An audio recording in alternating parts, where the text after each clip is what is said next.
Welcome to episode 5 of the Divorced Christian Women podcast. This season is called The First 365 Days After Divorce. And today I have with me Diana, Loretta, Wendy, Jillian, and Lisa, who are all divorced Christian women. And we are going to be talking about friendships. So thanks for joining me, ladies. First question is this. When you first separated or divorced, how did you decide who to tell and how much to tell? And what were some of the reactions that you got? And maybe you could share how you handled some of the more hurtful ones. How did you figure out, how much to tell, how much honesty to say, or like how much to, how much you wanted to keep private, that kind of thing?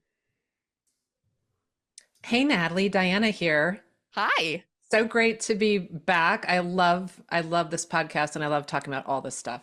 I thought I would just jump in and go first and get this off my mind because this was one of the biggest things that I worked on. I think I spent hours thinking, how am I going to tell people? What am I going to tell people? And I listened to the Flying Free podcast and I went to a whole bunch of resources online. I think I took notes specifically on things you said, Natalie, and then started putting together.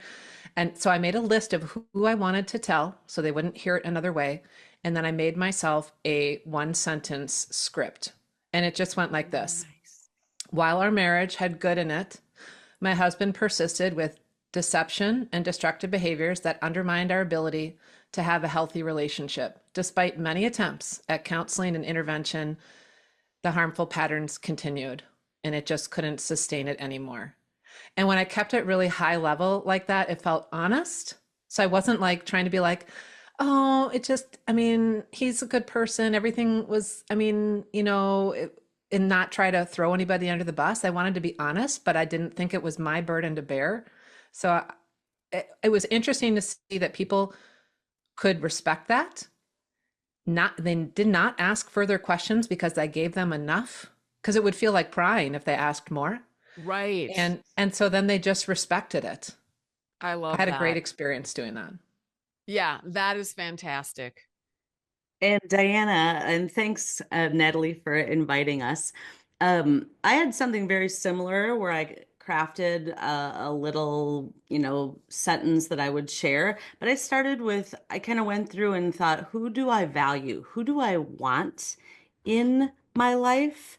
And I started there. And I said something like, nobody knows what goes on behind closed doors.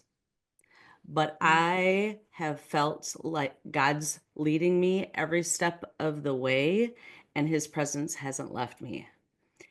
And I kept it high level as well. And I was surprised the ones that I gave a few more paragraphs to were intimate friends and I valued them. And I was scared. I mean, the fear, I think, in every step of divorce and post-divorce is like you have to break through that fear all the time. But Yeah. when you do, oftentimes you're surprised because they're like, oh, yeah, I'm so sorry. Or, you know, you get a reaction of empathy and love instead of condemnation and judgment. Yeah. I love how you brought up God right away, kind of preemptively letting them know that God's been a part of this decision-making process so that they can't come back at you and go, well, did you make God a part of you know what I mean?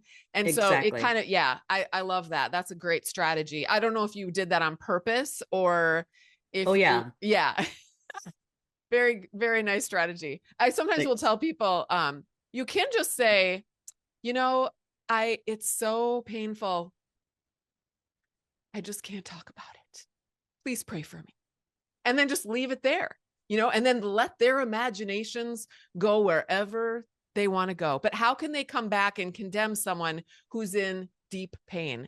And that's not lying either, because we all were in deep pain. But sometimes we always feel like we have to talk about it, or disclose why we're in deep pain. We don't have to tell anyone why we're in deep pain. Jillian, did you have something to share Mhm. here? Yeah, most of my close friends had been with me through some of the challenges in my marriage and through kind of my awakening process. So they already saw it coming. Like it didn't come as a surprise. And moving around some friendships, which we became more Facebook friends or Instagram friends. And so there were certain people where it was like the core people in my life, they knew, they weren't surprised. They saw it as a positive, as a good thing for both of us. And then very similar to Diana and Lisa was having a little bit when if anybody asked me, which very few people asked why, but now I just tell people I wanted him to be someone he wasn't and he didn't want to be, and he wanted me to be somebody that I'm not. And it was like you have to drop trying to change the other person. And when I put it like that, of like I'm no longer going to try to change him, and I can also see how he wanted me to be someone I wasn't, and I didn't want to be that person either, and being okay with that. But very few people pried or asked questions. There was a lot more support. I got very little pushback. And the pushback I did get was from people I hardly knew. So in my mind, I'm Nice. like, your opinion doesn't matter. I really don't care, with all love and respect. Yes. You know what I love about what you said is the personal responsibility of Hmm. saying, I did want him to be someone different. I wanted him to be a nice person. You didn't have to Hmm. say that, but I wanted him to Right. be a nice person. I wanted him to be non-abusive. I wanted him to be respectful and honoring. And he didn't want to be that way. He wanted Hmm. me to give him, to be he wanted to be a flea on a dog and just take everything from me. And I didn't want to be that Hmm. person. Hmm. And that's taking personal responsibility, which I think feels so much more empowering in our bodies when we do that. Yeah. Right. You Yeah. feel like the leader of your life. Yes, exactly. Yeah. Wendy, did you have any thoughts here? I do. I had, so all of everything they all said, yeah, that's great. So good. So good. I did have somewhat of a script too. I don't know how great I was about just, having it at the ready and saying it great. It took me a while, I feel like for me, to not just kind of start saying all kinds of things and still trying to coordinate my thoughts. It's just recently, and I'm honestly still struggling with that. Just recently, I still can that I can coordinate my thoughts better. But I had a wonderful friend um, back actually right before I was gonna leave. And she's a real estate agent, so she would come by and pick me up so that we could speak freely in her car. And she was a friend, like we had been friends for years and years and years. Went to church together, our kids grew up together. We had told each other all kinds of stuff.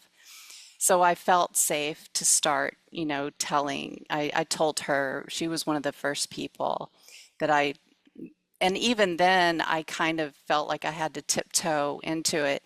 But a lot of that was me, like my feelings, because divorce at that point was still like the D word, It's like, we can't say divorce, I cannot speak of it, especially that I'm going to do it. But anyway, but she was amazing and listened and listened and listened to me. And that's, she did what I needed. She sat with me and grieved with me and, you know, comforted me and lifted me up. And so, yeah. Nice. I wish every Christian woman had a friend like that, right? Oh, A whole pack of friends like that. yes. Can any of you share one friendship that surprised you after your divorce? Either someone who disappeared or someone who unexpectedly showed up for you? I can. This Yeah. is Loretta. Hi. Hi. So I this is where God showed up for me in a way that at the time, I was still immersed in the biblical stuff. Divorce is awful. I'm going against God. Like, so when these things started happening, I said, God, like, I think God's helping me. I think God's like helping me get divorced. And so I go into my counselor, kind of leads off the last question, but I walked into my counseling. I kind of directed my counselor. I walked in and I said, okay, this is the session where I need to figure out what I'm going to say. like my close siblings know, they thought I was brainwashed. They're like, whoa, we had bets on how long you would last. And, they're like laughing and we thought you were brainwashed. But the other people that I was going to tell, and I knew it was going to come up, what do I say? I don't want to be a deer in the headlights and recovering oversharer here. So I came up with what worked for me. And I think it was because I was mostly concerned people, the ages of my kids and the whole, this is going to destroy your kids. So I just said, I'm going to, I stayed for my kids until the day I realized I needed to leave for my kids.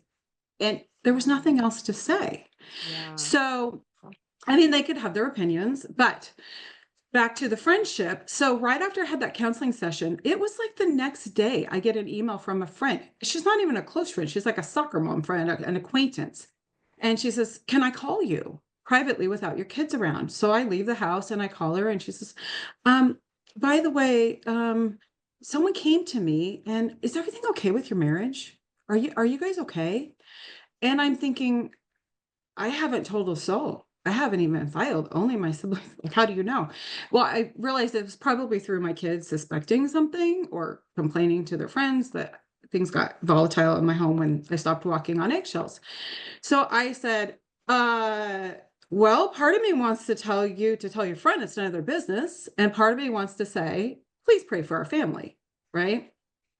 And this is a friend who happens to be of a fairly strict religion. And I just really didn't know what to say. And I said, you know what? You coach my kid. Why don't you? I said, he lives with a critical tongue in our home. That will help you know how to coach him. He needs some encouragement. And she says, oh, I want to tell you something about my life. She had a narcissist mom. And she said, and I want to encourage you that all of us kids are okay now. Wow. And I was just crying. And it was my first experience of dealing with it. That friend led to the day I filed. I stayed at my mom's. I come home and I have to have the talk with my husband who's still living with me. After that talk, I crawl into bed, the couch in another room. I open up my email, and that friend had forwarded me 6 emails from another friend. She asked if she can connect. I live in a tiny town in the middle of nowhere. This friend had been in your program, Natalie, way back when she used to have to call in for the calls. She had 6 emails to me, beloved, this is what you're going through. And there was stuff from Bob Hemp in there that I could, I recognized it because I had been immersed, drinking from a fire hose, all the information and the knowledge. And I just sat there and cried and cried and cried. And this email was delayed. She had asked about it a week before, but it came at the exact moment I needed it. Wow. And this friend became a resource. She had like a group of women who were struggling, kind of like you have, but locally. And when CPS came knocking on my door, this friend had been through it. She had been to court 12 times, but she was on the other side of it. So, I mean, God just showed up and yeah, it was great. And one thing I do want to say is that maybe I should have told a few more people because I had already filed. And then my aunt gives me a shout on Facebook for my anniversary. And we share an anniversary. Oh, shoot. After I'd already filed. And I'm like, my sister, oh my goodness, you won't believe what our aunt just put on Facebook. How did you respond to that? Did you say anything? Well, I'm messaging her like, let's take this down. And she had already gone to Home Depot. She had shared on there and I'm texting her daughter. And then I just laughed. I'm like, you know what? This is just the par for the course. Yeah. But by this time I had learned like a lot of sense of humor in the whole thing and that things probably aren't as big as they seem at the moment. And this too shall pass, right? Yes. Yes. And now it's up on eStory. It's great. Exactly. Mm-hmm. Yeah. What advice would you give about dealing with mutual friends that both you and your husband had together, especially if those friends are staying connected to your ex? Jillian, do you have anything? So I've had some experience with this. We had recently moved states when we got divorced. And so my ex was a coworker of the husband of the couple, and then I was good friends with the wife. And so for most of our friendships, I had my friends, he had his friends, and we each went our respective ways. But that there was this one couple, and they tend to host things, and we are still connected. The men still work together. I'm still good friends with the wife. And they told me very honestly of like, hey, we are going to invite you to both things. Anytime that we have a party, they do a big holiday party around Christmas and 4th of July. And it was very much like, we're going to invite both of you. And we know that you can both be civil and respectful, and you can choose not to come, but we're going to invite both of you. And it's your choice, kind of how you want to show up. And I was like, that's fine. I respect that. And our co-parenting relationship is pretty good right now. So he has chosen not to attend those parties, which is fine. And so I haven't had a lot of interaction with him. I imagine that may change in the future at some point. But for me, I know we're going to be fine. And so it's not that I have to see him a lot with those mutual friends. It literally is going to be a couple times a year at most, where it would be in a social environment like that. But I really respected, and I never asked her to pick sides. I didn't want to do that to them. I don't want to make things uncomfortable for other people either, right? And so I'm like, I can show up, and if things are uncomfortable for me or I don't want to be there, I can leave at any time. And so it goes back to that self-ownership and self-leadership of like, I'm going to decide what's right for me, what's best for me, and I'm going to choose to have fun. And but we can both be at a soccer game. I coach my son's soccer team, and my ex is there. So, we have those interactions. So, it's gone relatively smoothly, I would say, for me. That's good. It sounds like you've embraced the fact that there are going to be awkward moments, and you've just decided to make friends with that. Yep. Yeah. Yes. Yeah. Diana? Yeah. One approach is to come at it from, I like to, I don't like the cliche terms like an abundance mindset, a scarcity mindset, but that's the easiest way to kind of identify this. Yeah. So I approached my friends thing with the abundant mindset. Like, there's always people that can be my friends. I can make a lot of friends. Yes. I can make the friends I need. How about that? And so I just decided, and no mutual friends invited me to anything, so I didn't have to deal with it, but I decided I wasn't going to reach out anymore. I just decided to let them all go. I'm like, I don't have any need to contact them for anything. I have other friendships I've already been building, and I'm going to create more. And I'm just into a different season. It's like I moved to a different country. There's just different people going to be living in my life than there were before. And I just let them go without a word, and it was fine. Yeah. I found that my friendships, many of my friendships were in the church that I was in.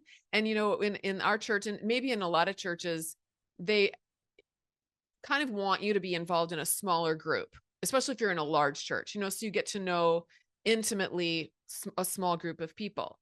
And so those people that we had been in a small group with for many, many years those women became my friends.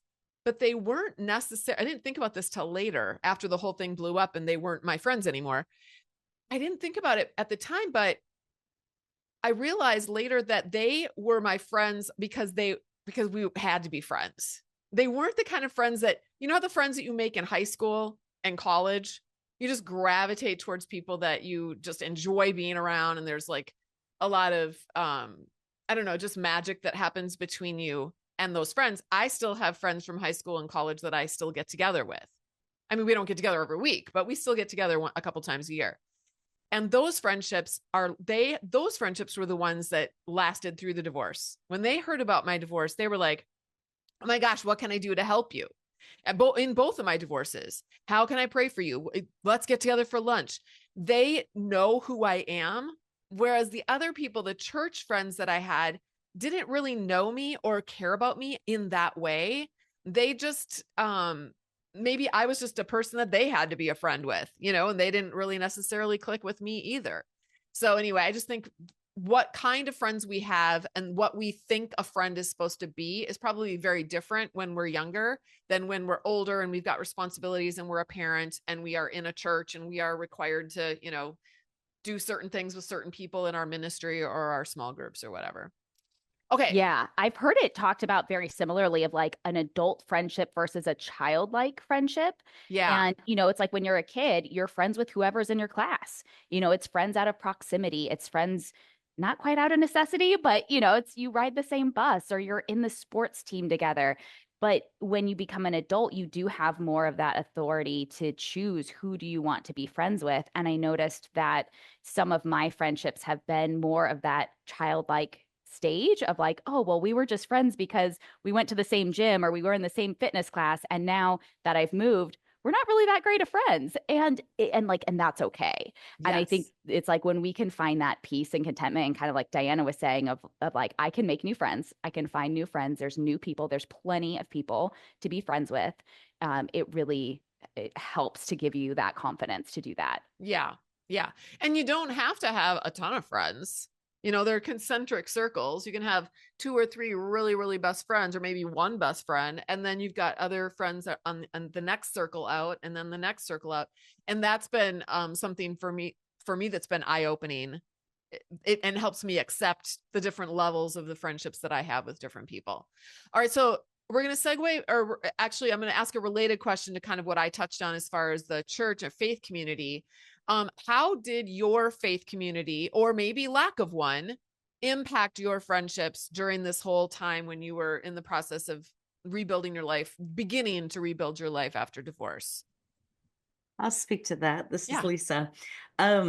So we were in a healthier church when I filed, but most of the toxic brainwashing, as I like to call it, happened in a smaller church that we spent the majority of our married life in.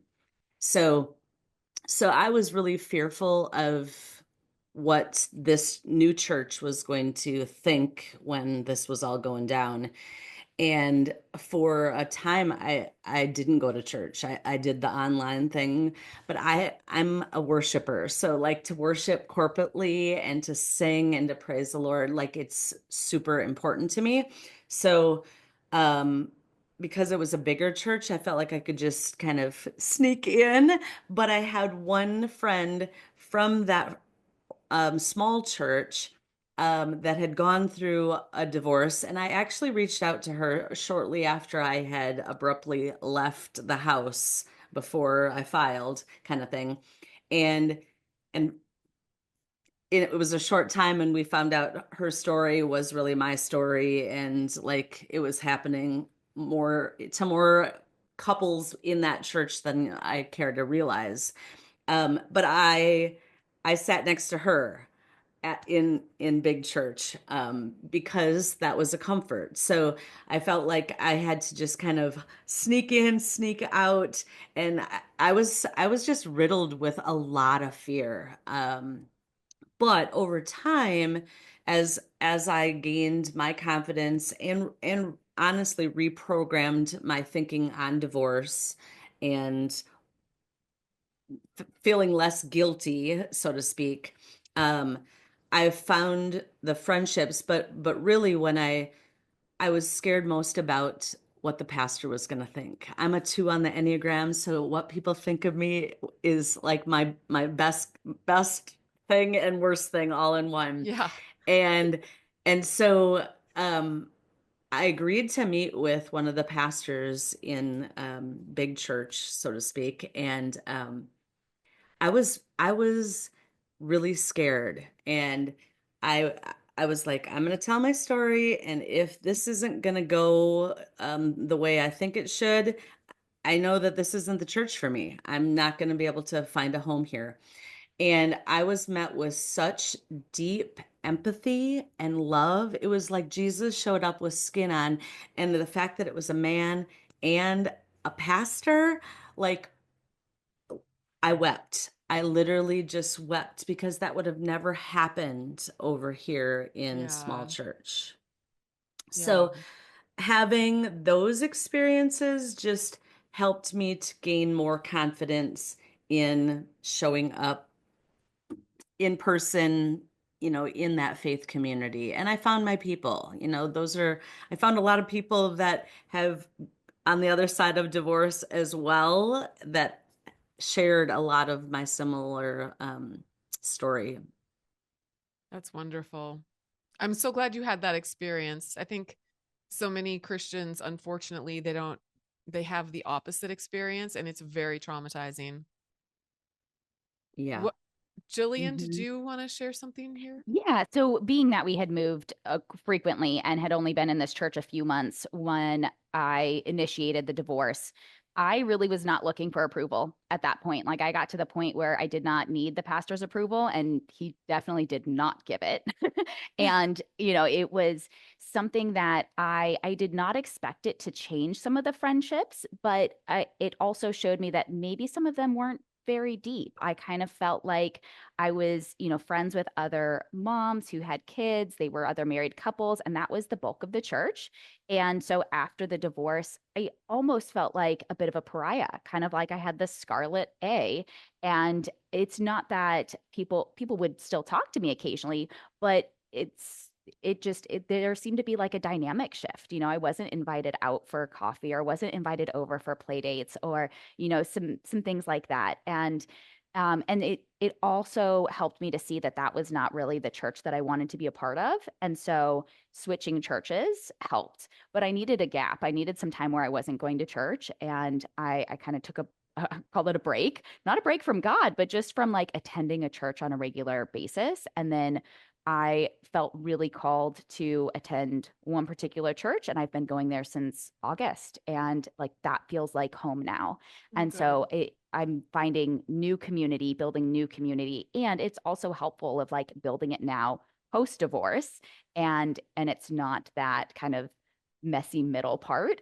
But the friendships weren't super strong to begin with, and so I found my connections and my friendships elsewhere that really helped through the divorce. Okay. I'm curious. We're going to kind of deviate a little bit from our questions that we have sort of prepared for. And I'm wondering, it's like Jillian brought up, she found a church that she really likes. She's been going there for a few months. I want to kind of normalize different experiences for divorced women, because I know some divorced women like myself, for example, who tried going to different churches and then just never ever found one. And now I don't. Now I lead Bible study on Sunday mornings with the Flying Higher group, which I'm assuming are mostly made up of divorced Christian women who also aren't going to church because they're in the Bible study on Sunday morning, right? So for how many of you guys, I mean, we don't have time to go into it, but maybe just quick say if you found a church that you love, that you're at home with, or maybe you're looking, or maybe you've given up. I'm just curious what all of your experiences are. Wendy, we'll start with you. Okay. Yeah, I'm currently not going to church. And I did look around for a while and I tried visiting a few, but I have not found any around here that I feel comfortable with. Okay. My church is I'm in the Bible study when I can on Sunday morning with you, and I've really appreciated that. That feels like my church. And then I have individuals from my previous church who are the church to me in Wow. what I consider kind of the real way in day-to-day life. So, Yeah. Okay. Thank you for sharing that. Loretta, what about you? Yes, I tried out some different churches because I was at home. My husband at the time was our pastor, just as home for 3 years. So when I went shopping for churches with my brother and my sister-in-law, I found some that I would have to sit there and manage my mind through the whole thing and kind of filter through my new Yeah. information. And it's like, and then my friend invited me to a new church in our tiny little town, just a couple streets up the block, or up the block there, and I I just wept through the whole thing. I think the first thing he said was something about legalism versus relationships, and I just sat there and cried, and I went to their very first like small group, and they did the whole meet around the like everybody introduced themselves, and I'm like, "Oh my gosh, this is where the marriage divorce thing comes up." By the time they got around the whole circle to me, I realized that my friend was the only one in there that hadn't been divorced. This was a Oh, church where people who were church hurt have gone to, right? oh, And this pastor bonus was someone that my ex just would rip apart all the time. He was a youth pastor and he didn't want anyone else to influence my kids. So it was, and my Amazing. yes, and so when it's not like I have super close relationships there, but when I talk to people, they get it. They understand. It's a safe place. I don't. The other thing is I feel free to show up or not show up. If my kid has a soccer game, I'm not going to feel guilty anymore for not showing up to church. Yeah. But I know that my kids are being deprogrammed in that church. And in fact, my ex went and tried to talk to this pastor to convince him to tell me to reconcile. And after 3 hours of that conversation with him, I had to go to this pastor and just say, so, do I still have a safe church to go to? What'd you say to him? And I did the same thing with my counselor on my ex. So I felt confident enough to say, do I have a safe place with you? You don't have to agree. I just need to know that this is going to be okay, whether it was with my counselor or my pastor. And it Yeah. turned out I do have a safe place, and they don't have to agree with me on everything. So Yeah, that's been that's been really so great. cool. Yeah. Mhm. If you're going to church and you talk about managing your mind and you're feeling emotionally exhausted by the time you walk out, like that's a problem. I'm glad you found a good place a good landing place. Lisa, what about you? Yeah, I am in a great church. I mean, I built, really intimate connections. It's a bigger church. But one little tiny story, probably a month back, the pastor read the sermon, the scripture at the beginning of the service. And it was from First Peter, wives in the same way submit to your husbands.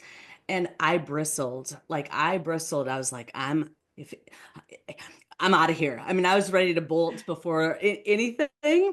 And I'm like, okay, Lisa, just calm down. And I mean, my heart, I mean, my body was totally speaking to me.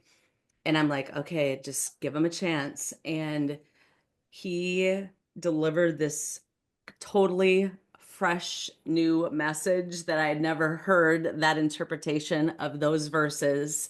And he talked about oppression of women. And I was like, I wept. I wept through the entire sermon.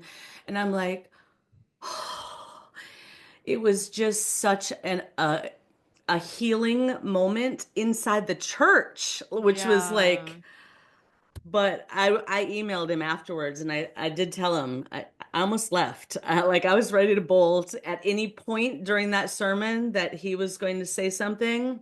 Was on high alert and I was going to be out, and it never happened because he had such a high respect for delivering the word of God to women in particular, because there's a lot of hurt women in the church. Yeah. Gosh, this is giving me so much hope. Really. Diana, what Yeah. about you? Yeah, I love hearing all these stories, and I feel a lot of freedom for my own journey, just hearing other women and where they're walking in it. So I'm still part of my same non-denominational church. I just kind of went to the services less and less until I kind of stopped going. But I do go to my life group, which is like 10 weeks twice a year, except actually this last year I didn't go at all. But I'm thinking about going again this fall. So I haven't been going, but I do have a lot of spiritual growth and type conversations with some very close friends that I have that I can be intimate with, including talking about theology and all this kind of stuff. And then I heard some other podcast. I don't remember, some of the books that are being written about. Maybe it was The Pastor's Wife.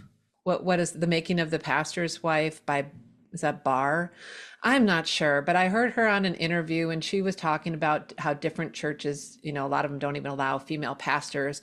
And then she kind of said, well, the Methodist Church allows female pastors. And I'm like, that's right, because I got married in a Methodist church. We brought in our own pastor from a non-denominational church, but they made us also include the current pastor, who was a woman.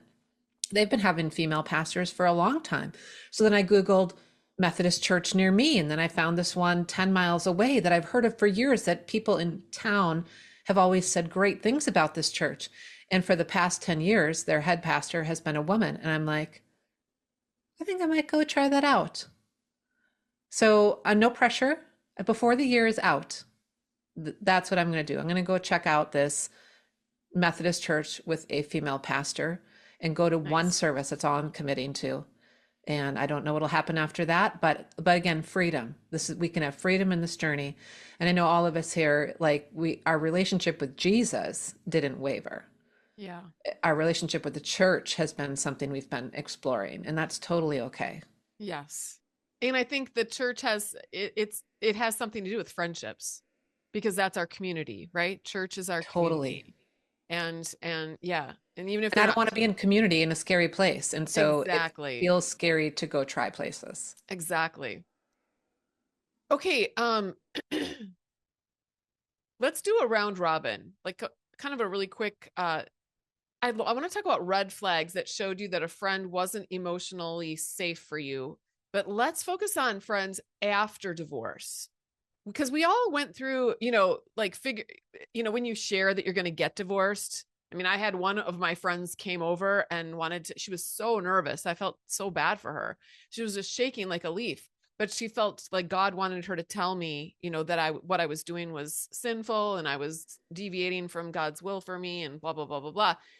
And red flag, right? We all have kind of experiences like that before we got divorced, but after you got divorced, how do you recognize, like, what are some of the red flags for you that you're like, this is probably not going to be a good friend for me, or I'm not going to pursue a friendship with this person.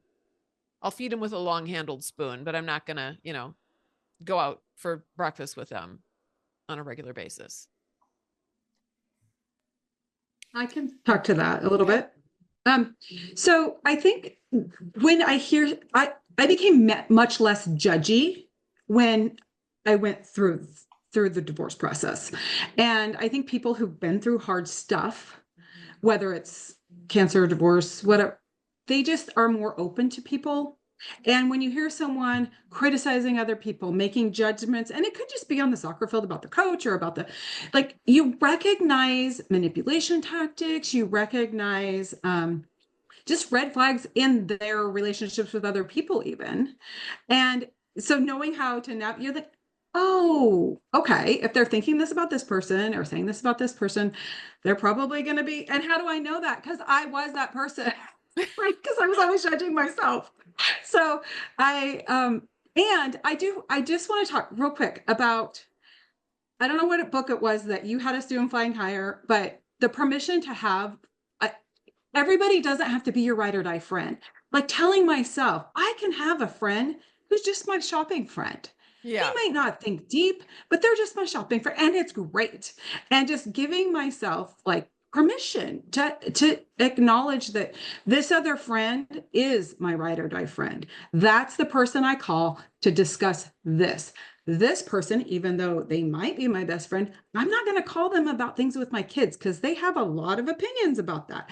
Or this person, right? So acknowledging that it's great that we can have all these different types of friendships. And like Diana said, there's an abundance of them. So I love that. Mm-hmm. That's great. One of my things, sorry. So similar to what Loretta said, but if someone, one of the red flag phrases or words for me is if someone's like, you should fill in the blank, and they're very sure that I should. I too was one of these people back in the day because I thought I had the answers, and I was just schooling them. So I do know how to recognize it too from personal experience. But now I know if someone, and I had an experience with someone she was trying to help, but she was like, you should do this. This is how you need to do it, and so on and so forth. And I had to take a step away for a little bit and then go back and tell her, like, I appreciate what you were doing and in that, but I'm not going to tell you you should do something, and I'd appreciate it if you don't tell me when I should do something, because you don't know neither one of us knows for sure all the nuances in each other's life. That's right. So that's a big one for me. That's a great example. Lisa? The thing that I wanted to add was I learned through divorce, and even now I'm on a journey of listening to my body. And so red flags, I can feel them, right? Yeah. I can feel if I feel like I'm an agenda, like they have their agenda and I'm their project to try to convince of this, that, the other thing. Um, so I'm really like loving the fact that God gave me a body that I can trust. Like I can trust my body. I never even like it was such brainwashed and it was trusting everything out here. And now I go in and I trust my body. And my body tells me if this is a safe relationship or I have to feed from a long spoon. Mm, Like it's a beautiful, beautiful thing. yes, I'm glad you brought that up. We have to, that's a skill to learn too. It's kind of something that we develop over time. Yeah. Yeah, one of the things that I thought if somebody, like especially a woman, if she had shared that she had been in a toxic relationship, I thought that maybe she would be safe and like somebody who would be like a safe friend, close Mm, friend. And I also learned that's not necessarily the case. And I really need to get to know somebody and not be so open and vulnerable and share details and be like, oh my gosh, me too, or, something like that, but to really let them show me who they really are. And this is true of friendships. It's true whether it's a man or a woman, or if you're dating. It's like a person will show you who they really are, and we just have to give them time. And so for me, it was recognizing kind of my desire to want to trust and open up to somebody kind of quickly, and also knowing if I didn't know them very well, not to do that, and to wait and see how, like, would do they share secrets? Do they talk about others behind their back? Because I know that that's like a behavior of like, she's going to talk about me behind my back, things like that, where it's just become a lot easier, I think, for me to have that discernment around friends, and mhm. to, to very easily, go to coffee with somebody and then just not make a plan for another date, like just to Yeah. say like, you seem lovely, but it's just not the right fit, and I Yeah. think that permission of knowing it's not the right fit has been huge. Yeah. Yeah. Learning All right, boundaries. Diana here. I have just a couple. One, Loretta said already, that's a red flag, is if they tend to be judgmental of other people instead of open-minded. Another one for me is if they challenge me on not meeting an expectation, like, you didn't text me all last week, or, why didn't you show up at this? Or if, they've got expectations, they've got a list of what they think how I should perform as a friend. And if they are challenging me on that, even under the guise of, I just want to have a good friendship here and I want to have give and take and whatever, that is a red flag. I think healthy relationships, we do reciprocate, but we never challenge each other. It's just a healthy relationship is much more natural in that way. We do end up calling each other, we do end up initiating connection, but also if white space goes by, if months go by, nobody's upset. We're just like, I'd say to one of my friends, I'm sorry I didn't call you all this time. And she's like, I have a phone too. I'm like, oh yeah, okay, cool. Nice. Right. Yes. And then I pay attention, especially with newer people I'm connecting with. I like to go out for a walk or a coffee date with new people here and there to keep my connections going. It's something I challenged myself to start doing like 8 years ago, and I just keep doing it, just one a month. But if in that time, because these are newer relationships, I ask a lot of questions. I'm very curious. And if they're always answering freely about themselves, but then they're not really super interested in asking me stuff, that's a red flag. A healthy Mm, relationship is going to notice I just gave you information and now I would love to hear from you too. So if yeah. that's missing, that's a red flag. And none of these are necessarily super scary off the bat. They're just not relationships I want to invest in because of where they'll lead. And then they're going to take my time and energy and away from healthy things and relationships. And I want to move toward healthy stuff. Yes. Oh, you guys, that was so good. All of you guys had so many great things to share.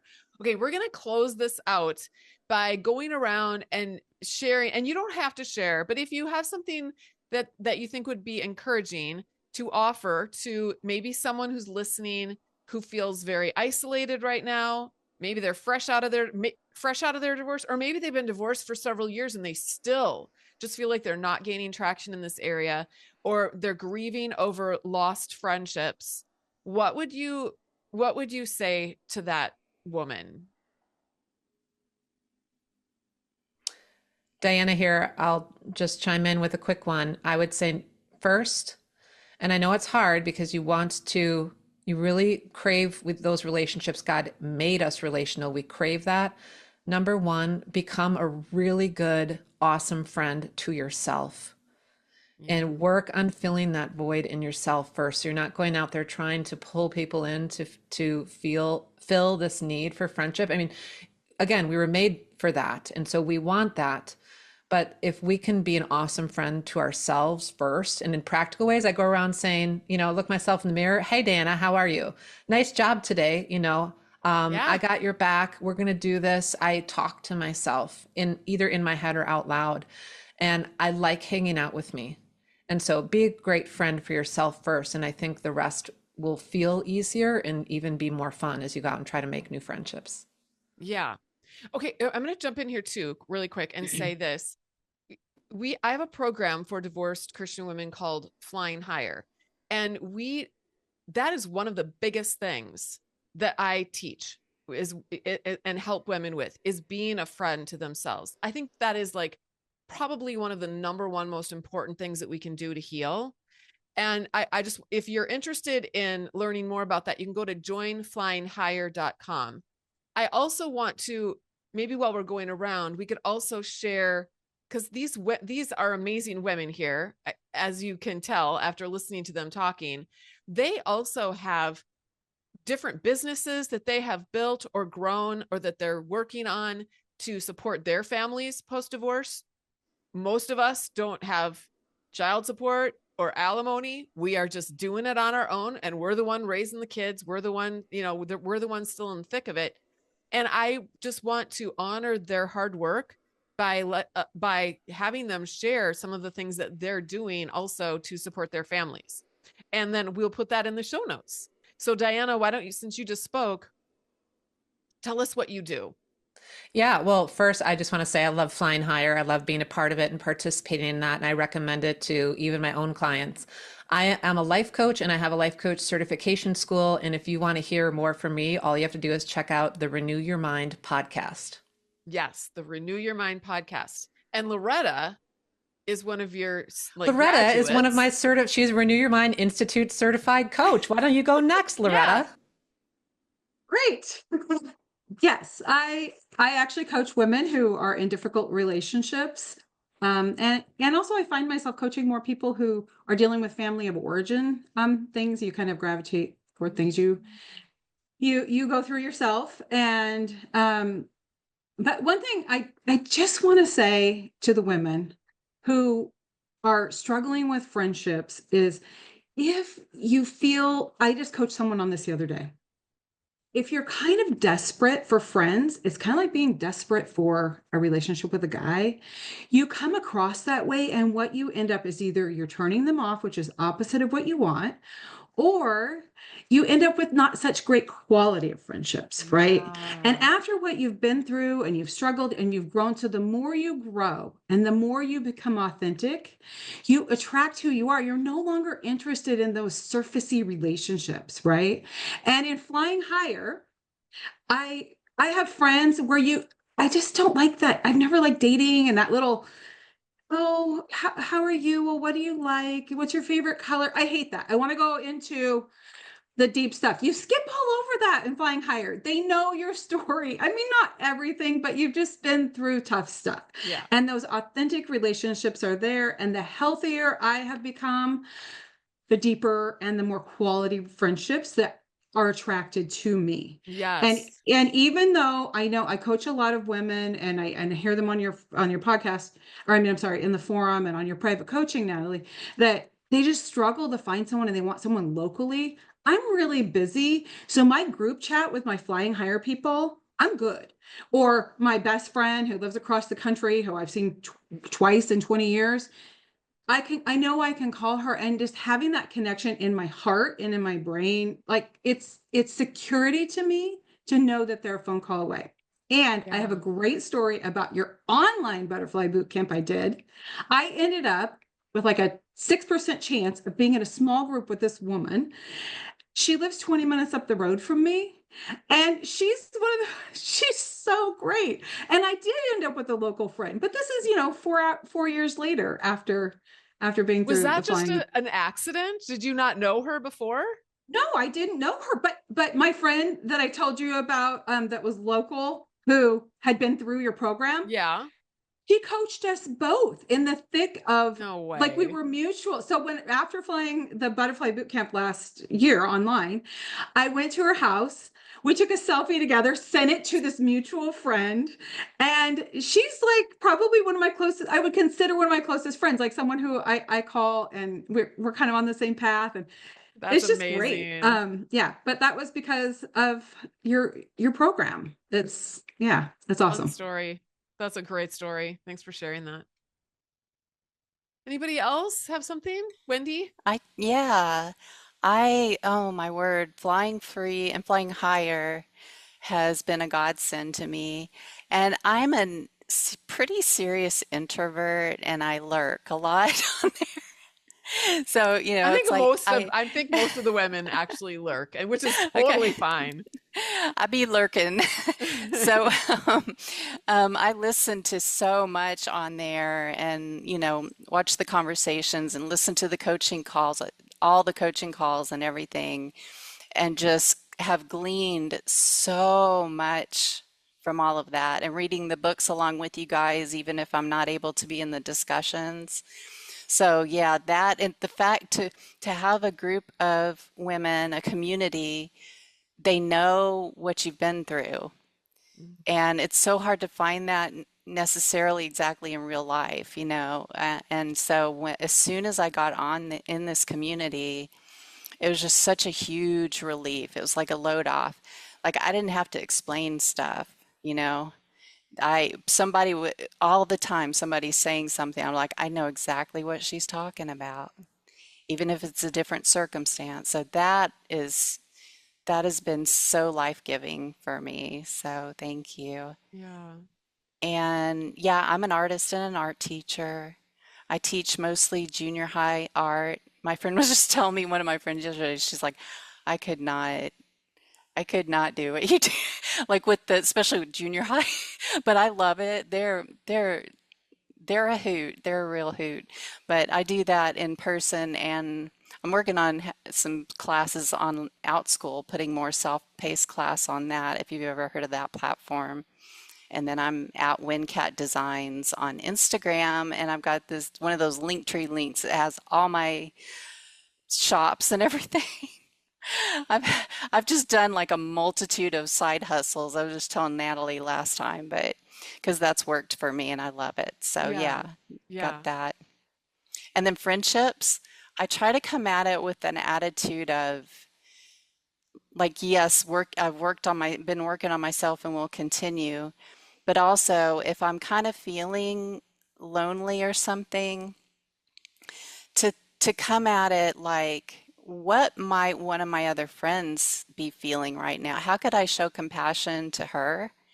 Could I just, a lot of times I'll just shoot a text to a friend and just be like, how are you doing? We haven't, seen, like, I don't even bring in, we haven't seen each other a while. Sometimes that feels like it comes with implications, but just like, hey, I love you. I'm sorry I haven't contacted you in a while or something. And I might do that with a couple, and there's a chain of us that always tell each other Happy Mother's Day or, Merry Christmas and stuff like that. But sometimes then one of my friends that I get together with regularly will be like, whoa, we need to get together. And then it goes from there. So just coming at it with a heart of compassion and love for them instead of from me feeling desperate, like you have to, do this with me. So that helps me a lot Yeah. too. Yeah. Yeah. Well, I'll jump in. Okay. Um, I think for me, the little bit of encouragement that I'd like to share is that like God made you and he's got dreams he's put in you, and he's going to put the people that are going to help you become that person. Um, I remember even going through divorce, I had a mantra on my mirror, and it said, "You are worthy of the things that you desire." Mm, and yeah. and so much of my life was making someone else's dreams a reality, and now it's time for me to figure out my dreams and follow that, and that starts with the friendship and finding out who I am and finding out what that really is. And flying higher has played a really significant role in just offering the classes. I'm a replay girl, so I I listen to the replays and I'm like, oh my gosh, I just feel like knowledge is power, and it changes how the wiring in our brain. Mhm. And that's what flying higher has really been for me, is just kind of opening these boxes going, oh my gosh, I never thought about it like that, and let's look at this. So Yeah. it's been life-giving. And as far as my business, I've been in direct sales for 14 years with a company called Labri Pure and Natural. It's a Wisconsin-based company, and it's aloe-based skincare. So aloe is the first ingredient, and then we use natural ingredients as much as possible.